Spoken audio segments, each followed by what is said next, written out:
जय हिंद दोस्तों, स्वागत है आपका हमारी यूट्यूब चैनल स्टूडेंट एकेडमी में। उम्मीद करते हैं कि आप सभी स्वस्थ होंगे, शानदार होंगे। तो चलिए शुरू करते हैं आज का ये शानदार क्लास जीके के कुछ बेहतरीन प्रश्नों के संग्रह के साथ, जो सभी परीक्षाओं के लिए उपयोगी हैं। तो चलिए दोस्तों शुरू करते हैं आज का पहला क्वेश्चन। पहला सवाल है, ओमान और ईरान को कौन सी जल संधि अलग करती है? इसका सही आंसर है हॉर्मुज़ जल संधि। अगले क्वेश्चन की तरफ चलते हैं।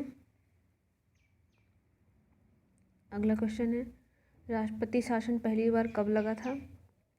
ऑप्शन है 1948 में, 1951 ईस्वी में, 1956 ईस्वी में, 1961 ईस्वी में। इसका सही उत्तर है 1951 ईस्वी में। और अगर आपसे इसी के साथ ये पूछ दिया जाता है कि सबसे अधिक दिनों के लिए राष्ट्रपति शासन कहाँ पर लगा हुआ था, भारत के किस राज्य में, तो पंजाब में सबसे अधिक समय के लिए राष्ट्रपति शासन लगा था। अगले क्वेश्चन की तरफ चलते हैं। अगला सवाल है, रॉल्फ फिच किसके शासनकाल में भारत आया था? ऑप्शन है जहांगीर, अकबर, शाहजहां, औरंगजेब। इसका सही उत्तर है option number B, Akbar. Akbar के शासनकाल में रॉल्फ फिच सबसे पहले भारत आया था। और अगर इसमें बात की जाए शाहजहां के शासनकाल में कौन सा विदेशी आया था भारत, तो पीटर मुंडी शाहजहां के शासनकाल में भारत आया था। पीटर मुंडी। अगले क्वेश्चन की तरफ चलते हैं। अगला सवाल है कि संविधान संशोधन के तहत लोकसभा का कार्यकाल 6 वर्ष से घटाकर 5 वर्ष कर दिया गया।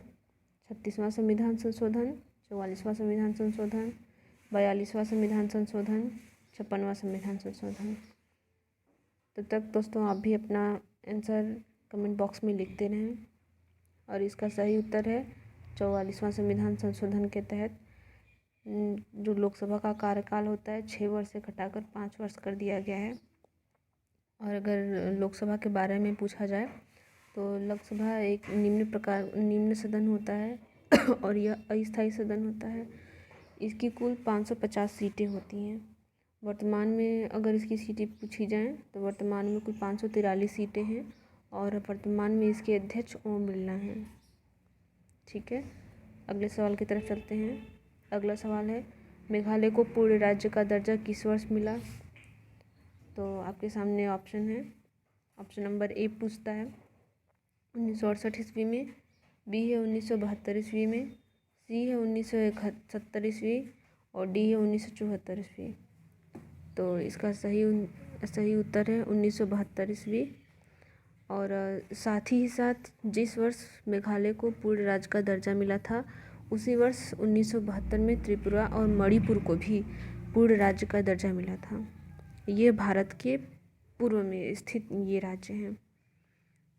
अगले सवाल की तरफ चलते हैं। अगला सवाल कहता है, कुतुबुद्दीन ऐबक का मकबरा कहाँ स्थित है? तो कुतुबुद्दीन ऐबक का मकबरा कहाँ स्थित है? इसके ऑप्शन है सिकंदरा, औरंगाबाद, दिल्ली या लाहौर। तो इसका सही उत्तर है ऑप्शन नंबर डी, लाहौर।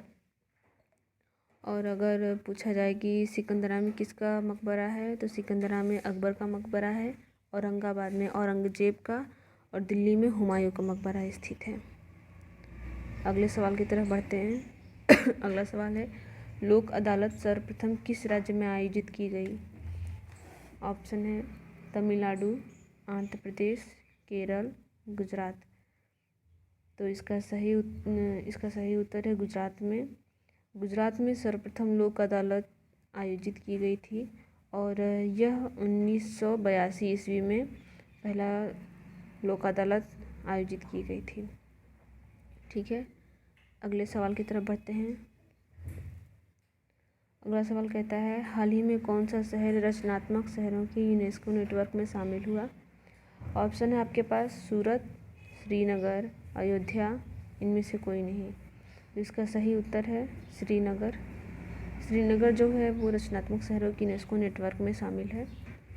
अगले कुछ सवाल की तरफ चलते हैं। अगला सवाल है, बुंदेलखंड में प्रचलित लोक नृत्य कौन सा है? देवी, नटवरी, चरकुला या कलाबाजी। इसका सही उत्तर है देवी। तब तक दोस्तों आप सेशन को लाइक कर दें, शेयर कर दें और चैनल पर नए हो तो सब्सक्राइब कर दें।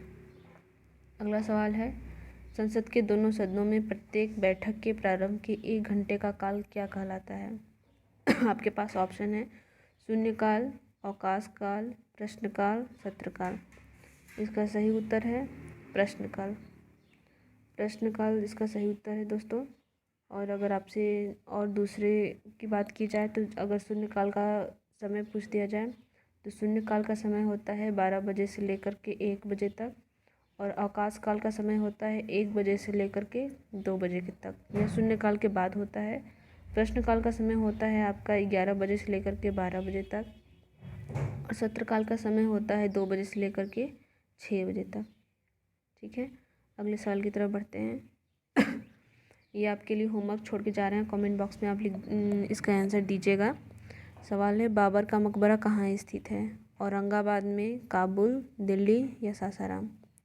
ठीक है दोस्तों, इसका आप उत्तर कमेंट बॉक्स में ज़रूर लिखें। बाय।